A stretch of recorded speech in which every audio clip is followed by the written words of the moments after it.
All right, everybody, we are going to be starting in about 30 seconds. Just to wait just a little bit more time for people to come on to the webinar.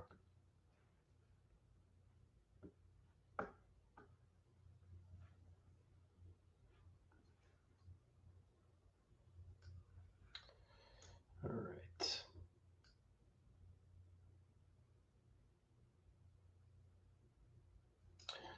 Again, we'll be starting in just a few seconds as we wait for a few more people to come in.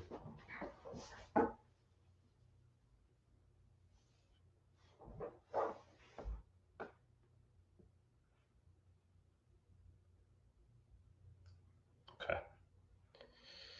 All right, let's kick things off. So welcome everyone to today's webinar about Materiality Matters, a critical step to start sustainability reporting. I'm your host today, Seth Foreman, President at Socialsuite.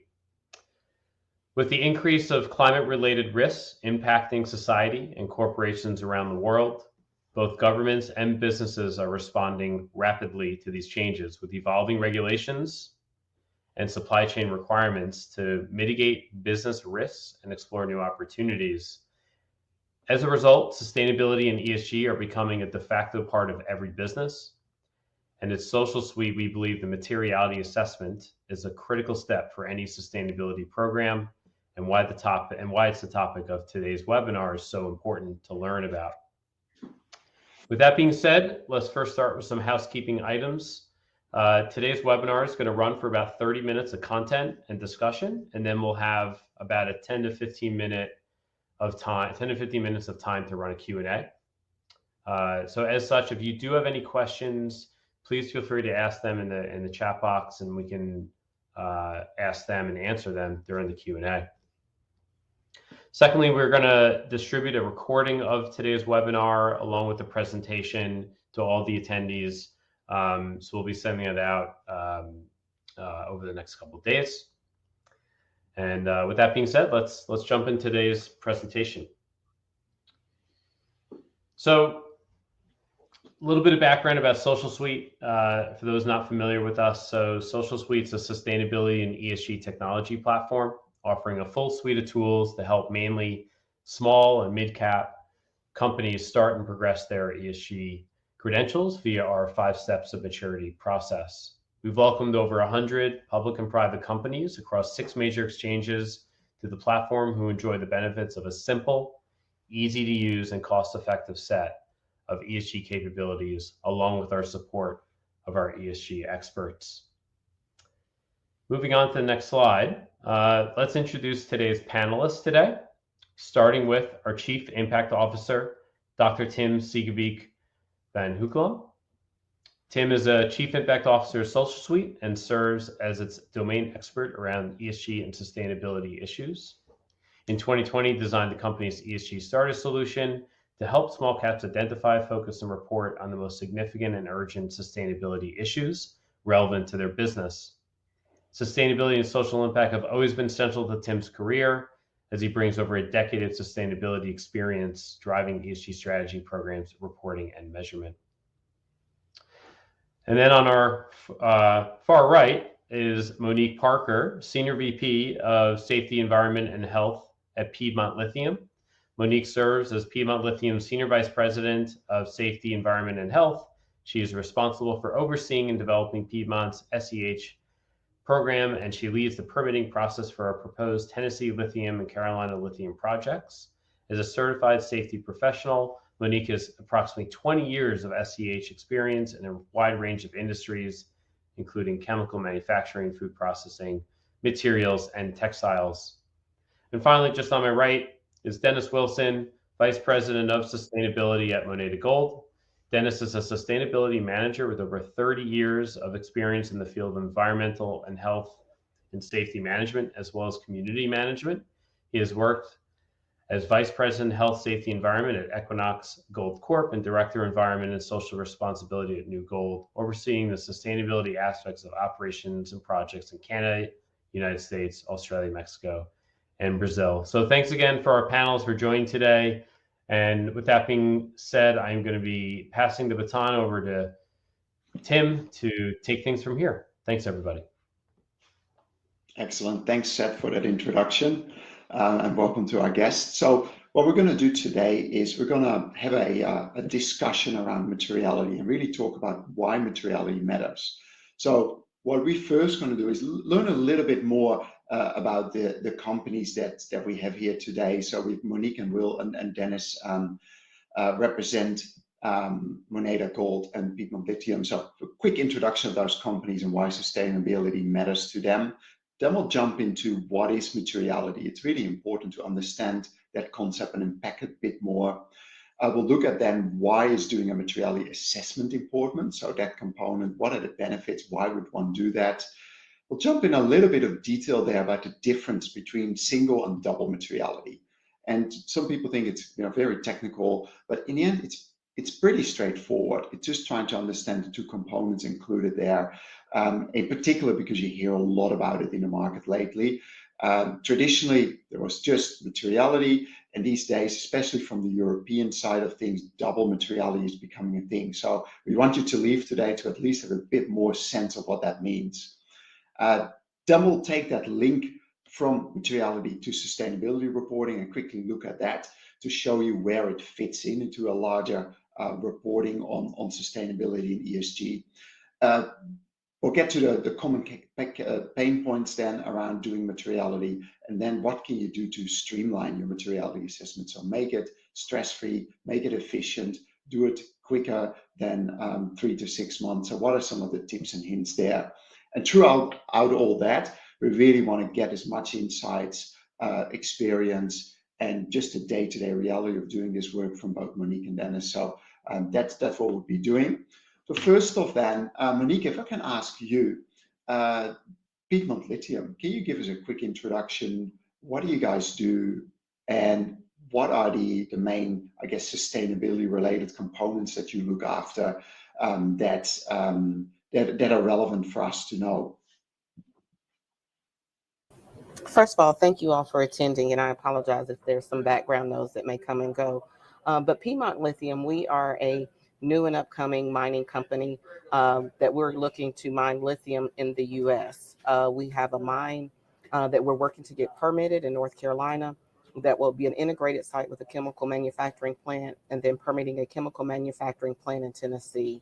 The main things that I'm responsible for when it comes to sustainability is our overall strategy for the entire organization. That also encompasses 2 joint ventures that we have, one in Ghana and one in Quebec. And right now we are just embarking, and we'll get into further detail later on, a materiality assessment. We just published our first sustainability report this past summer, and my main focus is to really set the strategy because we're in the very early design stages of our processes and our projects. So integrating as much sustainable operations now will make it a lot easier going forward as we go into operation. Excellent. Thanks for sharing that, and congratulations on that first sustainability report. That is always a big effort, the first one, that inaugural report, a lot of work, but from there, generally, you get a better sense of what's happening, how it works, and it will get easier over time. And then I think indeed we'll get to that point where we'll talk about materiality and how that can help you define things a bit more in that report. Dennis, invite you for a similar introduction, please.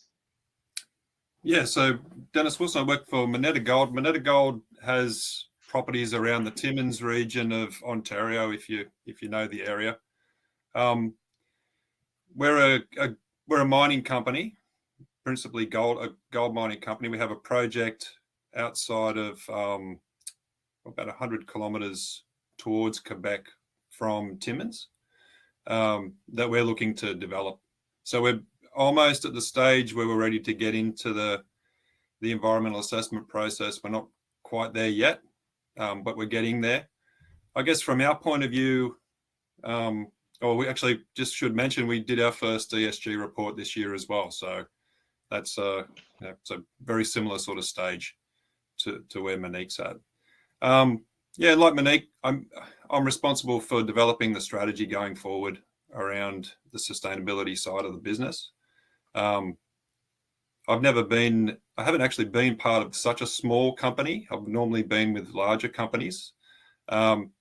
It's, as far as our company goes, we do want to do the right thing. And I mean, if you want to even start a mine, you have to be like get off on the right foot. You have to make sure that the things that you report to, whether it be to regulators, whether it be to First Nations, which is a massive part of our project, or with local communities, you have to make sure that those things are actually hitting a tone with those people, that there actually are things that they're concerned about. So, and that sort of feeds into this materiality assessment. So yeah, it's obviously important. It makes things a lot easier for you, and it helps you to save money. It makes sure that you're spending the money in the right areas. So that's it.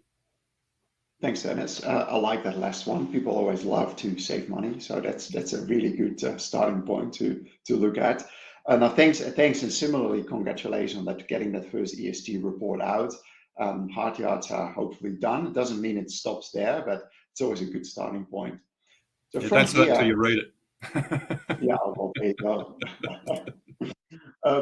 From here, really quickly, I want to go over the concept of materiality. And to a lot of people, they wonder why all these sustainability people are talking about materiality. It's something from financial reporting, right? So why is it being adopted now by sustainability? I think it's equally relevant there. And if we look back at why was this concept introduced in the first place, it's really about, in financial reporting, about making sure there's a certain threshold there where any of your corporate information becomes relevant enough and influential enough to influence the decision-making process of investors and shareholders. So really the short of it is, if this information is not reported, will it potentially impact any investment decisions, the enterprise value of your business from an investor and shareholder's point of view? So they feel this information holds so much value to me. If I wouldn't know this, I might make another decision. So that threshold there has been, that's been a common concept that financial reporting has used for a long time. And if we then look at how that's being adopted by sustainability reporting, logically, it's very similar. But we're now looking at a subset of information from a company, which is your sustainability or your environmental, social, and governance information. And when there's that information becomes relevant and influential to your stakeholders. And I think you just made that point, Dennis, which is very important, is that when we look in financial reporting, just at your people with a financial interest, your investors and your shareholders, sustainability generally takes that group of stakeholders a lot larger than just those people with a financial interest. There's all kind of other, it might be your regulators, it might be your employees, it might also be First Nations people that you report to. So there's a wider set of stakeholders that all demand some type of sustainability related information that they care about and that they really want to understand from your business. So materiality and sustainability reporting does not exclude any of the traditional financial reporting materiality. It just adds a layer, a lens, a perspective around what should you be reporting from a sustainability point of view. And to that point as well, I think if we bring this up here, these are some sustainability topics here. Now, if you're going to try to report on all of them, that's going to take a lot of time, a lot of effort, and to your point as well, Dennis, take a lot of money as well, because you probably need a fairly decent team, unpack each of these issues and go through that. So what we're trying to do with materiality is starting to establish from some of these sustainability issues, well, basically go through them and work out which of these issues actually have a material impact, risk, or opportunity related to my business. And it's really about, in this box here, and as like I said, this is just a small selection. There are many, many more. It depends how you count them. It can be hundreds of them. Which ones are relevant to my industry? And that's often drops a lot of them off. And then go look for your business in particularly. What is really relevant for me, for my business, that there could be information that I should be disclosing. So it's that process that is underlying that materiality assessment and coming to those topics there. What I want to do then is, we already flagged a few reasons why it's important, but unpack that a bit more. Maybe Monique, if I can ask you, here are just some of the reasons that that people look at why materiality and materiality assessment is important. What are the main drivers for you and at Piedmont at the moment to do a materiality assessment? Well, first off, many think just because of the junior nature of the company we are that now may be too early to do a materiality assessment. We took a different approach. The reason we're doing it now before we even have operations in play is because we really want to understand, one, what is important to our stakeholders, what is important to our board, and then also what is important to us as a company in regards to our leadership and our employees. So those are the main drivers why we undertook a materiality assessment prior to operations. Obviously, there'll be a need to redo that materiality assessment once we have data and numbers from operations. But now, as I mentioned before, we can take what's important to our stakeholders and making sure that we're designing our facilities and our processes in a way that will meet their demands or expectations of us, that we can understand what the community is important to the community and incorporate that as well. So we want to be a good community partner. We want to be a good corporate citizen. And so these are the reasons why we've undertaken the materiality assessment now and why we've included the parties that we did. I think that's some really good points you touched upon here. So that first one is really taking that opportunity early on in the process to engage, listen, and learn from your stakeholders, really making sure that you're not late to the game.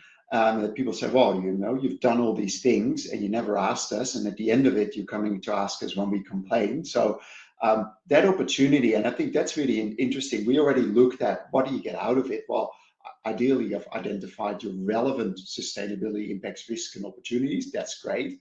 But that process, the process of going through that engagement with stakeholder engagement, we see that in a lot of the voluntary reporting standards on ESG these days. So when we think about SASB, for instance, or GRI reporting, that initially they ask you more about the outcomes. So tell me those risks and opportunities and impacts. And these days we see that a lot of those questions are framed in two ways. Still want to know the outcomes of your materiality assessment, but 50% of the disclosure is tell me the process you've gone through. We really want to understand, who did you include? How did you go about it? What have you learned? Have you actually taken the results back to your stakeholders? So materiality assessment, a large component of it is stakeholder engagement, and that adds a lot of value. The other part of it that I picked up there is that a lot of people use the materiality assessment and the outcomes and the process they've gone through to inform their sustainability strategy, to really know, well, where should we spend the money and where can we save the money? But also then is making sure that if they have much more clarity on their sustainability direction, to inform and align the corporate strategy with that. Some people say, well, your corporate strategy should be your sustainability strategy. There's something to say for that. But over time, you could get to that. But you really want to make sure that whatever direction you're going with sustainability, that it aligns with where your corporate strategy is heading. Same question for you then, Dennis. Is there anything that stands out to you, maybe specifically to Moneta Gold, or just more generally, like why is it so important to do a materiality assessment, and what's some of the benefits and things that you can to really gain from it? Yeah, well, I mean, I'll be very upfront and honest and say we didn't really have a materiality assessment when we did our ESG report earlier in the year. But I think, and there's reasons behind that. We're a very simple company. We're just drilling. we're just drilling out in the bush somewhere and trying to make sure we define the resource, and we're doing our baseline studies. So it's very simple for us at the moment. We're not processing or anything. We're not mining. So we don't have some of those other complications of other companies. We're quite simple, very small. However, we do have.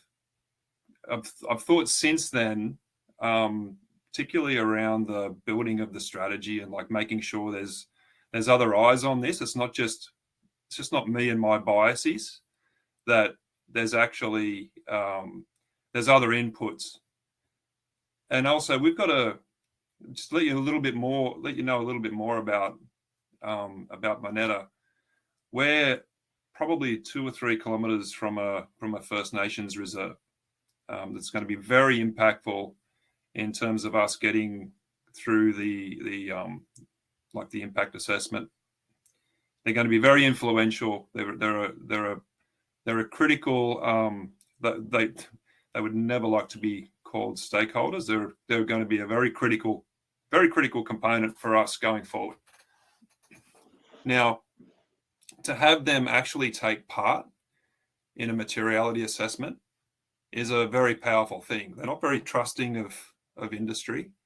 They've had bad experiences in the past with other industries, and for us to engage them on that level and for them to be able to influence the kind of things that we're going to be reporting on, the kind of things that and even the way we do studies, it's going to be very, very impactful for them. It's going to give them, basically give them some empower them to influence the project and make sure that that whatever we do going forward will be to the standard that they would like us to uphold, and that they get the information that they want. Going forward, like, I don't expect that I'm actually trying to get away from doing an annual ESG report, because I think a year apart is just far too long for the communities that I have to talk with. So we want to do a community newsletter at least once a quarter, where we're able to address the relevant metrics. So for us to do that, we need to know what those relevant metrics are. So the materiality assessment's an important piece. Thanks. I think there's some really key points in there. That for me, what stands out is really that again, that stakeholder engagement component there. And this can really help you address the right topics at the right time and make sure that things don't fall off and that people are not getting the information they're after. So I think that's a really good point. What we've also seen is that, some people say, well, we've done our materiality assessment internally. We're pretty small, but the next one we're going to do, we might do that just internally, run an assessment, and then we'll take the external stakeholders come in. So there's different ways of how you can set up the materiality assessment. The process that we generally look at is there's many ways of doing this. So ask any ESG or sustainability consultant and I'll give you a slightly different diagram. But generally what the point here is that you want to understand at the start of your materiality assessment, what are we really trying to do here? So your objectives and your scope. And we'll talk about that scope a little bit in a moment, which is that single or double materiality. It's quite important to realize basically what are you going to do? What are you going to go out with in that assessment? You need to define some of the topics you're actually going to ask your stakeholders about. You need to know who those stakeholders are. You actually implement that survey, and there's many ways of doing that. And then once it comes back, not everything is said and done. You want to analyze the results and make a selection of those actual material topics. For today, that scope, that's what I wanted to go into in a little bit more detail, because we had a lot of questions prior to this webinar about the different types of materiality. So what I've done here is there's two sides to it, like I said. On the left, we see that financial materiality, and that is really simply put, it is the world's impact on your business. So how is a particular topic, so let's take climate and climate change here, how is that impacting your business? So what are the climate related risks and opportunities that your company is facing? Understanding that is really important. And with that, then you know whether climate is or is not material to your business. So the outside in perspective. That has traditionally been what investors, that primary audience of this type of materiality, care about. They just want to know that. What is influencing your enterprise value, the risks and the opportunities, that's sufficient. But once we move to a wider set of stakeholders, when we look at First Nations, when we look at a whole range of other the consumers of your products, civil society at large, they have different information needs from a sustainability point of view. And often that type of information is more related to your business's impact on the world. So turn that around. How are your operations and activities actually impacting on the world? And again, that could be positive or negative. So that is the inside out perspective there. So it's really looking at the positive and negative impacts of your company, in this case, on climate. So do you have a lot of GHG emissions? And is there something that you could do about that? So those two perspectives are really important. financial materiality, impact materiality. We see a lot of people when we generally talk about it because there's three components here: risks, opportunities, and impact. Most people are really interested in all three of them, but not everyone. So traditionally, when we talk about a single materiality assessment, we just talk about this. It's just looking at the risks and opportunities. And we look at, when we talk about double materiality, that means we're going to add the other component to it, and we're looking at both. So we're also asking people about that impact that they see from your business on the outside world. So that's really kind of a quite high-level overview there, and hopefully gives you a bit more insight into how that works. The link to sustainability reporting is quite important as well, and I think we did speak a little bit about that.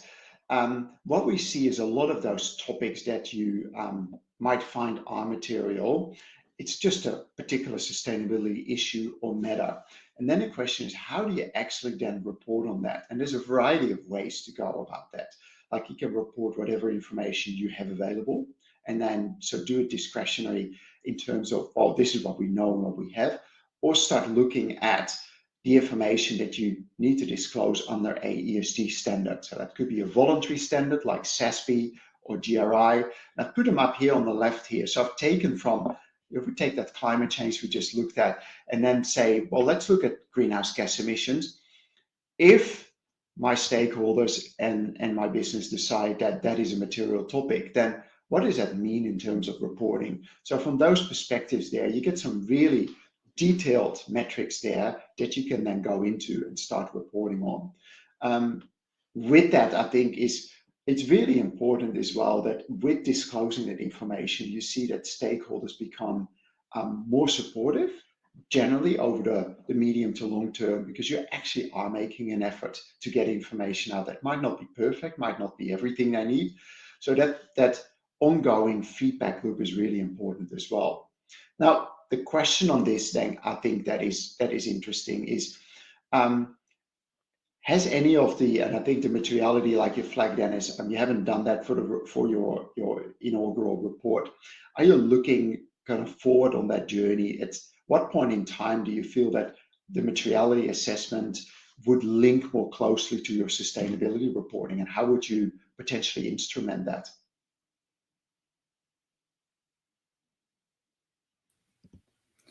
Well, we'd be looking to do that straight away. As soon as we do the materiality assessment, we know what people want to see.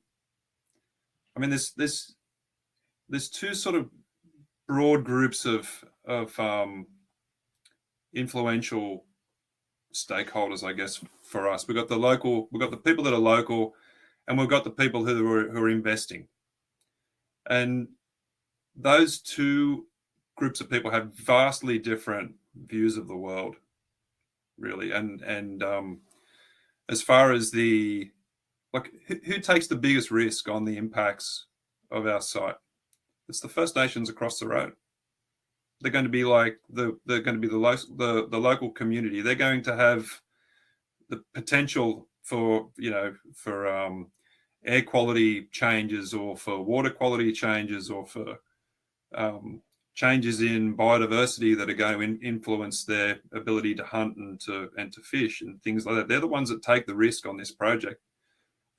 From a physical risk, the financial risk is going to be taken by the investors, and they want to see certain things as well. So trying to balance all of that, it's and I know we've had this conversation before, Tim, around like, how do you prioritize those things and make sure that you have like a meaningful attempt at addressing all of the concerns from all the vast array of stakeholders that you have. It's very tricky. But to answer your question, I mean, obviously, if we're going to be doing a quarterly newsletter as opposed to a fulsome annual ESG report, which is traditionally done, we would probably do that on like every 2 years, because things don't change necessarily too much for the investment folks that I think are more focused on those reports.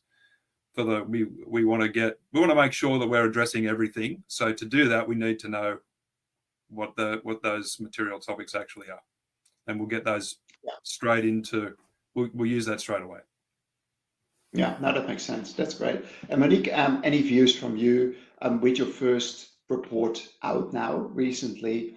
What are the next steps forward, and how do you see that potentially evolve, that link between materiality and your upcoming sustainability reporting? The bigger things for us to take on with this new, again, I apologize. I know there's background noise. I'll try to get away. But the main thing for us is to take the materiality assessment and make sure that our next sustainability report covers the main topics that come from that materiality assessment. We feel like we did a good job this first time covering the big pieces, but there may be things that we overlooked, we missed, or we didn't go in depth as we would have liked to. And so this materiality assessment will help us kind of be a gap assessment from our first sustainability report to our second sustainability report, and then also making sure that we're meeting the needs of, like we talked about before, the stakeholders, the community, our own employees, our board, so that all of their desires and needs are being met, and we're just not putting out information. But the other piece that I think is even more critical as we're going from a pre-operational plant to going into construction to going into operations, I think an annual sustainability report will help us tell the story of how we build our strategy and systems and put things together. Oh, that's a really good point. I think that story and that ongoing narrative around how you're moving forward on sustainability is really useful. Yeah. Maybe a quick focus then on what are some of the common pain points in doing a materiality assessment. So what we've seen is in that space is that a lot of people say that running a materiality assessment, especially if you have a lot of stakeholders that you want to involve. So if you do want to go out and you have Indigenous or First Nations groups that are fairly large, or you have landholders, managing the survey can be quite a full-on task there. And also sometimes really identifying and grouping and weighing those stakeholders. So yeah, if you have your shareholder register, it's pretty straightforward. But if you have a variety of stakeholder groups all over the place, like who are they exactly? And a very fundamental question I get often asked is every stakeholder's voice equal? Do we all weigh them equally? And that is a very difficult question to answer. So, but it is an interesting question as well. If you survey your board and management of, let's say 10 people, 15 people, and you add a group to that, an external stakeholder group of 300 people, should they all have an equal voice and weigh the same or not, and why? So I think to me the main there is it's all about transparency, about reporting how you've approached that. There's no right or wrong per se, but that's a common pain point that we see. In the end, like the processing and the analyzing of the survey results, the more information you get, the more overwhelming it becomes. And with that also, there's a generalized lack of choice in options. So it's often either a DIY, you figure it out yourself, you get your online survey platform or something, you make your own Google form or whatever it may be, and then you go out and you hope you've done it right. Or you get a consultancy or agency to do that. You don't have to worry about it. But with that, we see that there is a high cost of agency-led materiality assessment. So you see that the price jumps up, and the time frame often with that as well. They'll do a tremendous job in terms of the deep dives you get in the information, but it can be quite a lot, can be quite heavy, especially for smaller companies. And then there is with that also the repeatability of the assessment. So if you've done it yourself, it was a massive effort and you don't feel like repeating that again. If you had someone do it for you, a large consultancy, then you feel like, well, we had a massive cost and investment now. I don't want to do that again in the next 3 years. So these are some of those pain points there. Is there anything else that from either of you that comes to mind in that process of doing it that really stands out as something that you continuously run into that makes doing a materiality assessment hard?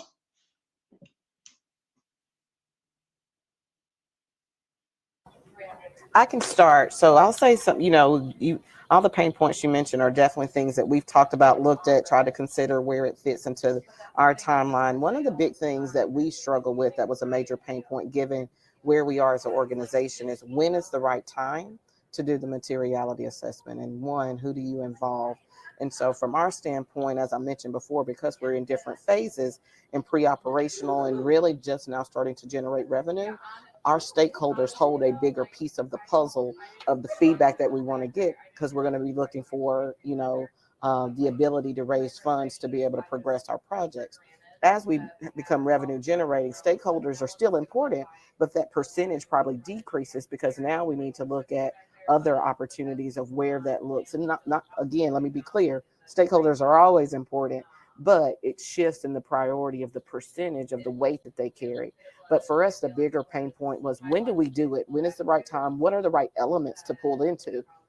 Because as you showed that very large list of potentials to be able to rate, we don't want to overwhelm those when we put these materiality assessments, but we want to make sure we're getting back meaningful information.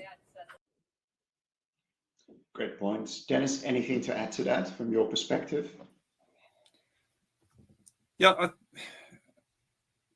I think the real problem that I've seen in the past has been just how people approach the survey. Like, no one likes doing surveys generally, and sometimes the data you get back is unhelpful. I just remember doing one with it was just something we did ourselves.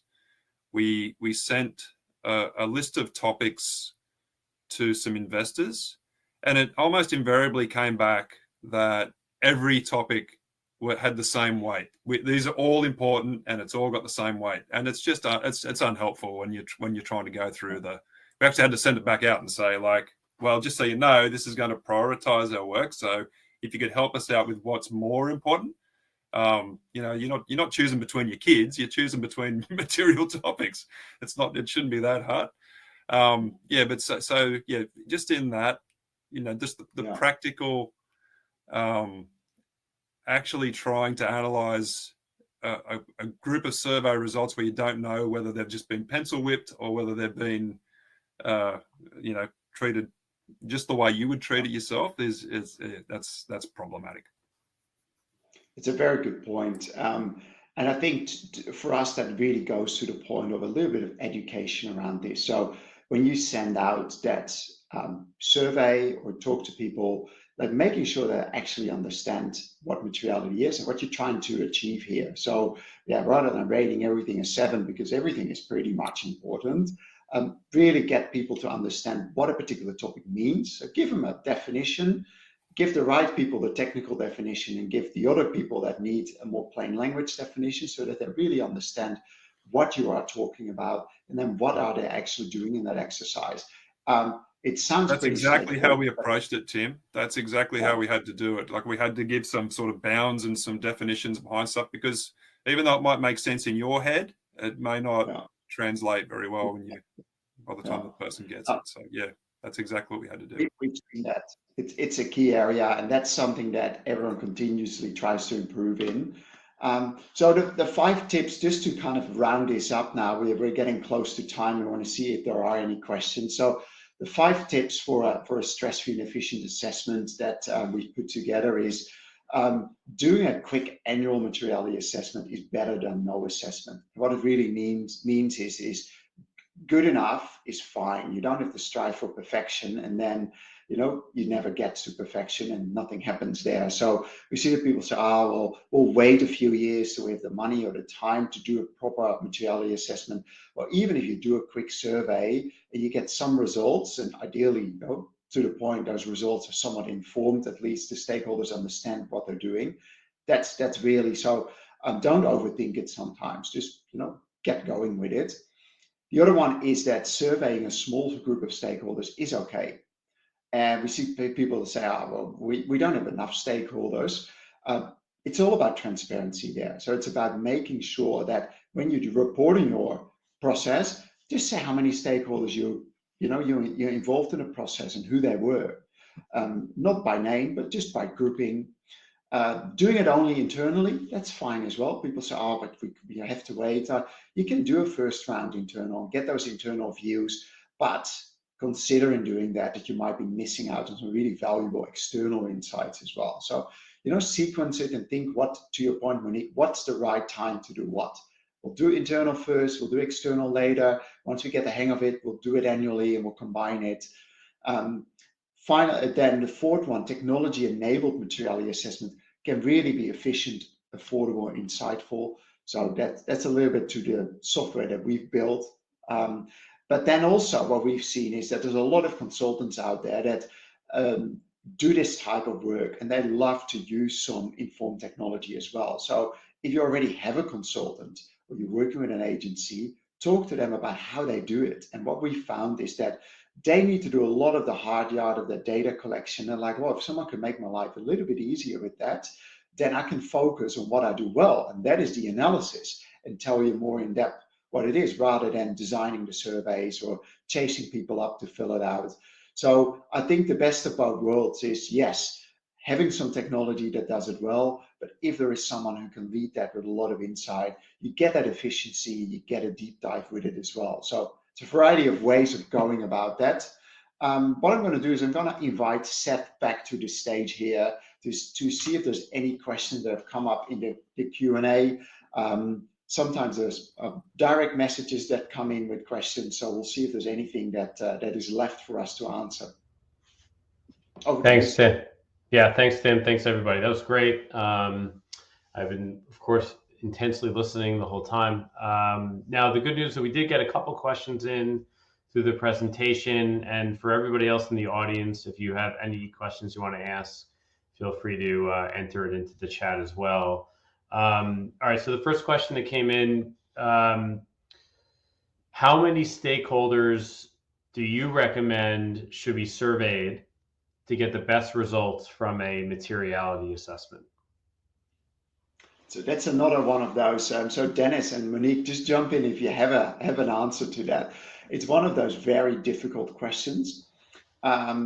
Generally, you would say, like, the more stakeholders, different groups of stakeholders as well, the better the data and the insights you get out of that. But it's also a matter of managing all that data. And it is a matter of, don't feel that if you only can do a dozen people right now, that it's not valuable. So it's always hard to say it needs to be at least 100, because you can get some really good insights from a smaller group of people, as long as you value that for what it is. Dennis, I saw you jump in there. Like, any thoughts on that? Well, the more the better. I mean, you're going to end up with you'll end up with clusters of if you're looking on a graph, you'll end up with clusters of depending on the groups. I mean, it's I think it's important that you try and, if you're trying to be transparent, then you try and be transparent to as many people as you possibly can and have their input. I think, as far as I'm concerned, the more the better. Right. So for us, we looked at, okay, we felt like we would probably get 40% response. So with that, we were like, we want at least 20 responses, whether that's for internal or external. So we based our number on hoping to get 40% to get that 20 number. And that was where we started our journey in conversations. That's really interesting. So that's another one. One of the things to consider is the response rate. You know, who knows what the response rate is and what are you aiming for? So if you only do an internal and you got 10 people in there, you're probably going to chase them up till get the responses. You want that 100% response rate. But if you have much larger groups, then what is an acceptable response rate, and how much effort and time are you going to put in to get them to respond? So a lot of these things is not right or wrong, but they're really interesting questions to think through. And I agree, the more people, the more data, the better. It gives you better insights. And with that, I just saw a question pop up in the chat there, which is a very interesting question. Do you publish the raw data, so the stakeholder responses, non-attributable, perhaps as an appendix to the report, to be transparent?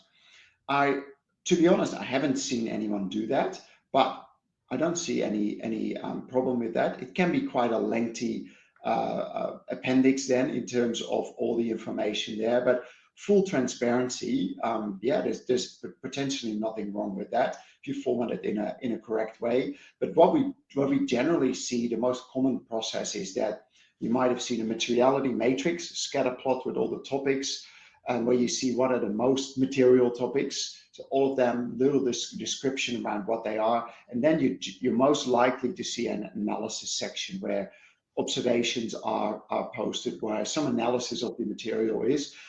If there is indeed a appendix with the raw data, yeah, that is quite interesting, but I haven't seen it done. And I would, as long if it is going to be published, of course, doing it in a way that's aggregated, anonymized, of course. But it's I haven't seen that either. But it's an interesting question. Maybe it would be interesting to see some more details in there. All right, last question, then we'll wrap up here.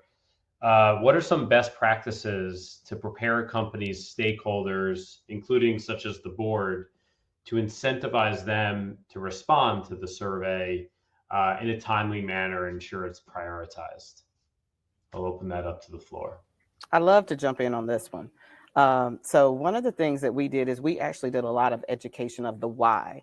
As EHS professionals, one of the things we always tell people is the why we're doing something, why we're making a change. So we took this on as very similar to that same approach, explaining the why, explaining what we were going to do with the outcomes or the results of that, and understanding how it came full circle with the overall goals and strategy for the corporation. So we weren't doing it just to fulfill an environmental or sustainability, check mark, but we're doing it to support where we as a company are trying to go and the messaging that we're trying to give. And so if you just send it out and say, we're doing this, we just want to get some data, I promise you're not going to get a good response. But if you do it and you give that why and explain in depth what you're doing, why you're doing it, what the results are going to outcome, and how it connects to the overall strategy, a lot of times you get a lot more acceptance of the process. Yeah, absolutely. From my point of view, that's just perfect. Exactly what Monique just said. I've gone on a bit of a sales pitch. Every time I have a meeting, I remind people that soon they will see a survey come past them, and this is why we're doing it, and it's going to influence the way we do business and the kind of things that they'll see in reports. So if you can please fill it out, as genuinely as you possibly can. So yeah, it's similar sort of thing. Just it's a little bit of sales from our side of things. Perfect. All right. Well, that concludes our Q&A. So Tim, do you want to close us out here? Yeah, I think all that's left is I want to thank everyone, Dennis, Monique, and Seth for hosting, and everyone for attending this session. It will be recorded. The recording, like Seth said, will be available soon. If you have any questions, make sure to reach out. Reach out to me if you have any ESG or sustainability related questions. Reach out to Seth if you want to know more about our materiality assessment software and our general sustainability and ESG software. He's always happy to talk to you and show you what we do. And with that, I want to thank everyone and have a good rest of your day. Thank you very much. Thank you.